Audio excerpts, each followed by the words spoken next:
Dobré ránko, vítam vás pri ďalšom novom videu, ktoré vzniklo celkom neplánovane, pretože som si splnil ďalší taký môj sen, ktorý som mal už keď som vlastne predával dodávku, a to je strešný stan.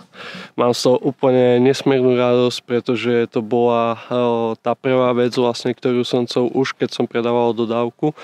A mám z toho fakt radosť, že sa mi podarilo splniť si svoj sen. A vlastne prečo nahrávam toto video je ten, že je to taký test či už strešného stanu, ale aj nového objektívu, pretože po dlhej dobe som presedlal vlastne zo Sonyčka na Sigmu a chcem si to vlastne vyskúšať, ako sa to bude správať. Pretože zhruba o necelý mesiac ma čaká troška väčšia cesta. Bude to zase expedícia na zhruba mesiac a čaká ma necelých 10 000 km. Takže si potrebujem vyskúšať objektív, či sa mi s ním bude dobre vlogovať, ako to bude vyzerať a ako sa mi bude spať v strešnom stane. A vlastne prečo to aj natáčam je to, že som si chcel nahrať také moje prvé pocity z toho, ako sa mi v tom spalo, a musím povedať, že je to úplne super, pretože posteľ má 2,5 metra na 140, čiže celkom až taká kráľovská posteľ, takže spí sa tam fakt dobre, pretože vnútro je úplne celo zatemnené a nesvieti vám ani slnko, ani nič, čiže viete sa krásne vyspať až na moju dnešnú noc, pretože som počul furt štekať psy a podobne.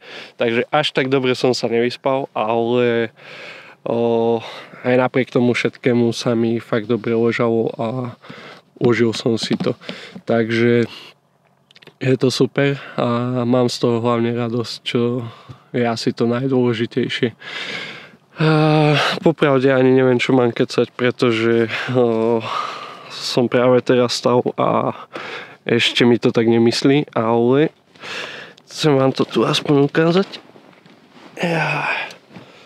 Za mňa celkom v pohode. Je to tu fakt také zatemnené, ale viem si odzipsovať každú jednu stranu, čiže môžem mať celkom fajn výhľad a viem si to predstaviť, keď budem v nejakej tej škandinávskej krajine a zastavím niekde pri pláži a proste si to všetko odzipsujem a budem sa len pozerať na to, ako to vyzerá. A z tohto mám tiež radosť, pretože konečne môžem používať ND-čkový filter na objektíve. Vyzerá to fakt super. No dobre. Takže to bude asi toľko k tomu. Možno také krátke, rýchle videjko k updateu, čo sa týka auta a tak ďalej.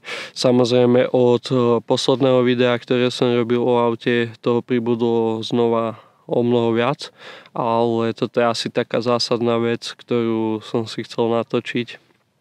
Nech mám spomienku na to a ja sa budem tešiť asi na tú ďalšiu cestu, ako si to tam užijem. Takže zatiaľ. Čau.